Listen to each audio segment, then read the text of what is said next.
So there's a new story out in Politico that gives you a window into Wall Street, who Wall Street executives are excited about for 2020 and who they are fearful of. And it should guide you into thinking about who you should support in 2020. So let me first show you some of the reporting here. So this is from Politico. Wall Street freaks out about 2020. Many of the nation's top bankers want Trump gone, but they're growing anxious about some Democratic presidential contenders. After mentioning Michael Bloomberg, Wall Street executives who want Trump out list a consistent roster of appealing nominees that includes former Vice President Joe Biden, Cory Booker of New Jersey, Kirsten Gillibrand of New York, Kamala Harris of California. Others meriting mention former Virginia Governor Terry McAuliffe, former Colorado Governor John Hickenlooper, former Maryland Representative John Delaney, and former Texas Representative Beto O'Rourke, though few know his positions. Bankers' biggest fear: the nomination goes to an anti-Wall Street crusader like Elizabeth Warren or Sanders. Quote, "It can't be Warren and it can't be Sanders," said the CEO of another giant bank. "It has to be someone centrist and someone who can win." This reporting should guide you on who you can trust and who you can't trust.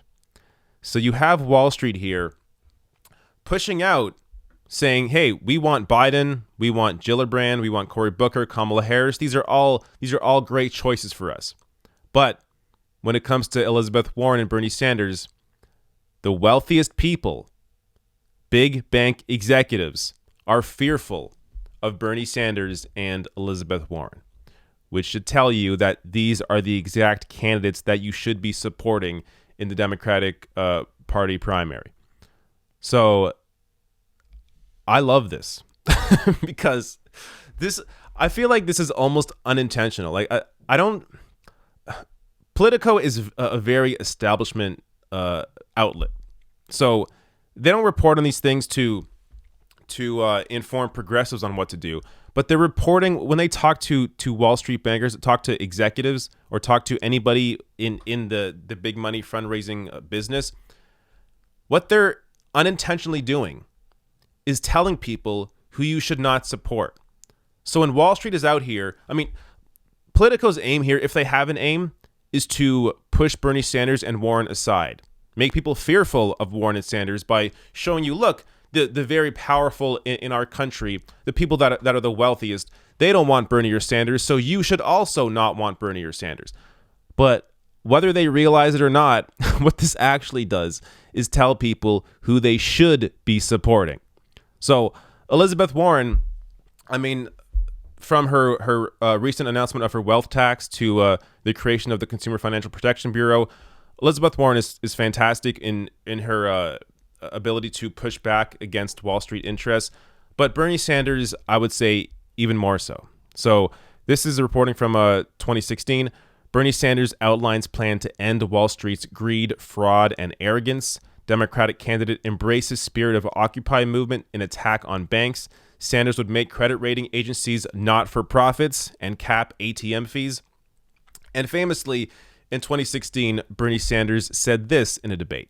And I am proud that the gentleman who is head of Goldman Sachs, now he didn't give me $225,000 for speaking fees. He said I was dangerous, and he is right. I am dangerous for Wall Street. That was one of the best moments in any debate in 2016. Bernie Sanders knows that Wall Street is scared of him, and he embraces it. This is what whoever wins the 2020 nomination needs to do this. They need to do this. They need to embrace class conflict. They need to embrace the people over the powerful, because the powerful, the Wall Street interests, the big money interests, they're never going to support a progressive, but they expect you to fall in line. They want you to capitulate to their positions. So they'll say, oh, no Warren, no Sanders, but how about Kamala Harris? How about Joe Biden? Because we approve of them. They think that it's okay for them to have their favorites and not want to vote for Sanders or Warren, but it's not okay for you to have yours. If you want to vote for Bernie or Warren, in their minds, it's a terrible thing, and you should fall in line to their position. But you know better.